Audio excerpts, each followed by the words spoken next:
Hi, and welcome to this episode of John's Model Kit Review. In today's fun model making technique video, I'll be talking about a few pro tips for airbrushing your models with acrylic paints. Acrylic paints in particular are known for drying very quickly in the airbrush. Over the years, I've learned a few simple hacks that allow me to get good, consistent results when I airbrush my models. And hopefully, applying some of these techniques will help you streamline your airbrushing process. These steps also help to minimize paint clogs that can frustrate your painting session. In addition, they should help your final finish to be smoother and more consistent across your models. If you like in-depth model kit reviews and model building technique videos, please consider becoming a member. Depending on the level of membership, members get perks like early access to new videos, bonus content, etc. Your support is very much appreciated, and it will help me to continue to make great model making content on this channel. The first thing we'll talk about is prepping your airbrush for the airbrushing session. I clean my airbrush between each painting session, and a clean airbrush is key to getting good, consistent results on your next session. Once I've assembled my airbrush, I want to make sure that the needle snaps back into place when I pull it back and release it.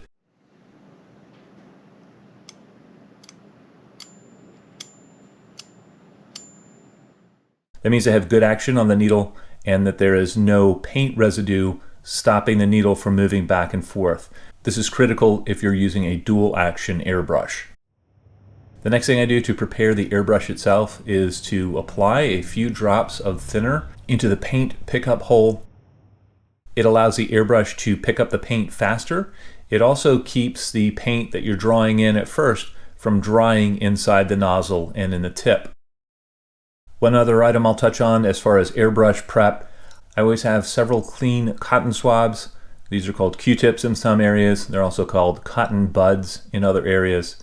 But a clean cotton swab that is dipped in thinner is always at the ready. And during my painting session, if I get any buildup on the needle tip and the nozzle of the airbrush, I simply take the dampened Q-tip and I use that to kind of twist and clean the nozzle and the tip of the needle. Doing this regularly during the painting session will help to lubricate those parts. It'll also help to keep those parts clean.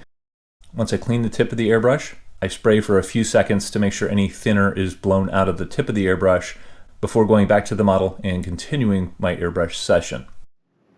Cleaning the tip of your airbrush often during the painting session helps to eliminate blobs in your paint.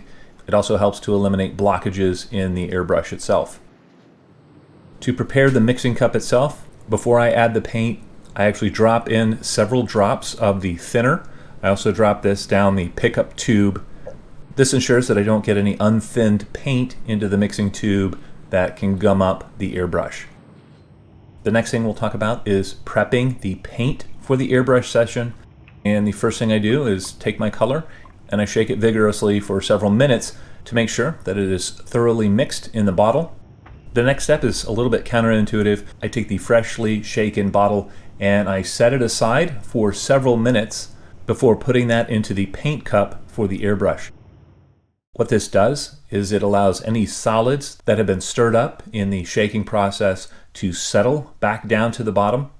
Once the paint has sat for about 3 minutes, it is good to use. Then I slowly pour some into my mixing cup. Once I add the paint itself, I do one more step. If I'm spraying a flat color, I will add about 3 or 4 drops of a compatible clear coat into the mix. And the clear coat helps the paint to flow a little bit better in the airbrush. Once everything is added, I stir it up with a white paintbrush handle and I pull that out of the paint, and I want to make sure that the paint kind of comes off of that and you can see some of the white showing through on the paintbrush. I want the paint to be the consistency of whole milk. If it's a little bit thick, I will add thinner at this time. If it's a little bit thin, you can add a little bit more paint to the mix. Once the paint is mixed and the airbrush is primed with a little bit of thinner, it's time to get on with the painting session. As I said in the beginning of this video, these few little tricks will really help you to achieve consistent results in your airbrushing sessions. They'll also minimize the blockages and clogs and spatters that you get during the airbrush session. And I really wish I knew these hacks when I first started airbrushing my models. Well, I'd love to know what you guys think. If anybody out there airbrushes with acrylic paints, please let me know in the comment section below. Hopefully, you found this video entertaining and informative, and until next time, model on.